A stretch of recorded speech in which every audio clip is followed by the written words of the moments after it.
Hello all, I'm Eduardo from Colombia, South America. This time I'm going to show you my collection of stereo cameras and equipment. I have been a stereo photography fan for several years now, and I have been gathering this material collected from several sources. Some are really very hard to find. Some aren't as much, but they are all very interesting and they offer the possibility of making beautiful 3D or stereo photographs using traditional film photography. We are going to start with the cameras. I have a collection of six, five of them 35mm and one using the 120 size roll. Let's start with this one. This is the TDC Colorist, which was a very good camera, rather simple, made in the United States. This one right here is the famous Kodak stereo camera. It was made by the Kodak company during the 50s. It was to be a direct competition to the most famous of all 3D cameras, which is the Stereo Realist, which was manufactured from 1947 to 1971. They made about 200,000 units. I don't know the exact amount of cameras made, but this is no doubt the most popular of the 3D cameras. They were very well made and have excellent quality. Right here we have the German iLoca camera. This is was made in Germany during the 50s. It's also a very good camera, has excellent lenses. This one over here is the top of the line TDC Colorist camera. No, I'm sorry, this is the Stereo Vivid. This is a very complex but very fine camera, made in Germany and marketed in the United States and other countries by the Bell & Howell company. And this is really very nice. This camera is Italian. It's called the duplex camera, and it uses 120 roll film. It's a very good quality, and today you can find it on eBay asking very high prices. I got this from Olden Camera way back in 1975. We have here the stereo viewers, so you can see the slides in full 3D effect. This is the Kodak viewer, which has the possibility of using power from normal 120 volt power. This one here is not very good, but I have it for the collection. This is the Italian ISO viewer, which was companion to the duplex camera right over here. This is the most famous of all. This is the Stereo Realist viewer, which is without doubt the finest ever made. The only problem it has is that it is made of bakelite, and if you drop it, that's it. This is a cheap one, very nice. I got this from a friend. It works, but it's not as fine as the Realist that you can see here.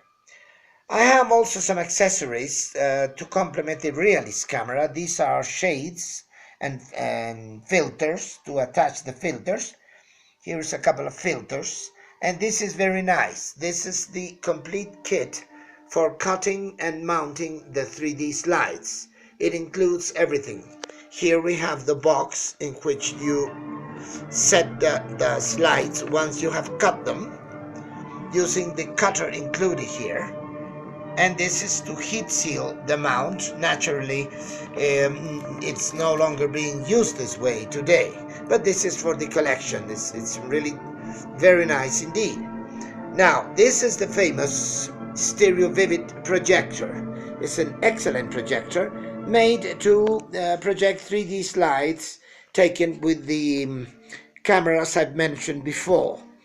This is all metal, weighs it's quite heavy because it's really made to last. It's not plastic. and it's a very, very good projector. You need, of course, a silver screen and some polarized glasses. This attachment right here is some sort of a toy. It was made in Hong Kong a long time ago.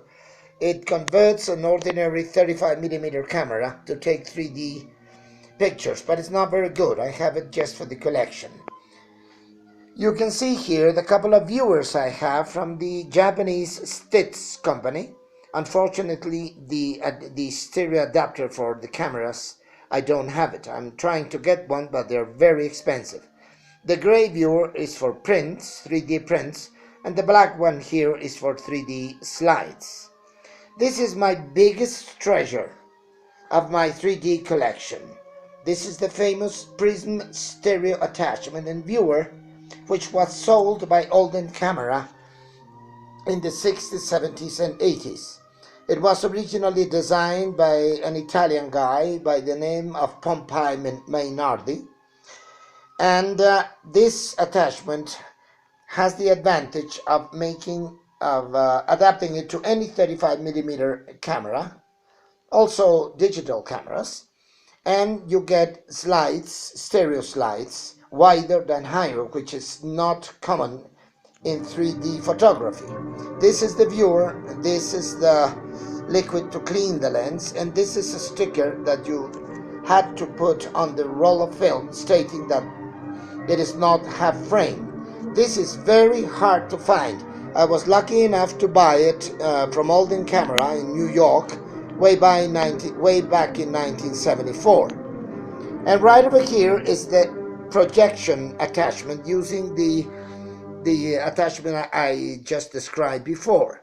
With this attachment, you can project 3D slides taken with any 35mm camera and the Prism stereo attachment right here, and you can obtain beautiful 3D slides. These two items are my favorite ones. I have tried in vain to get another of the attachments like this one right here, but when they are found on eBay, they ask a fortune for them. And lastly, I want to show you two flash units which are naturally obsolete. These are Realist brand and are to be used with the Realist camera, but bulbs are no longer available. I just have them as a curiosity for my collection of 3D items. Now I give you an overview of what I have, and I hope you have enjoyed my collection of 3D photography. As you can see, I don't have any digital 3D cameras. Only two of them have been really mass-produced, but they have now been discontinued. There have been other brands, but they haven't been very successful. Nowadays, it is extremely simple to take a picture using any digital camera, take two pictures, left and right, and using some software in your computer, you can make 3D images. But of course, it's not as nice or as perhaps romantic as taking 3D pictures using slide film. Okay, thanks for watching. Keep well. By the way, the music is Vivaldi's Four Seasons.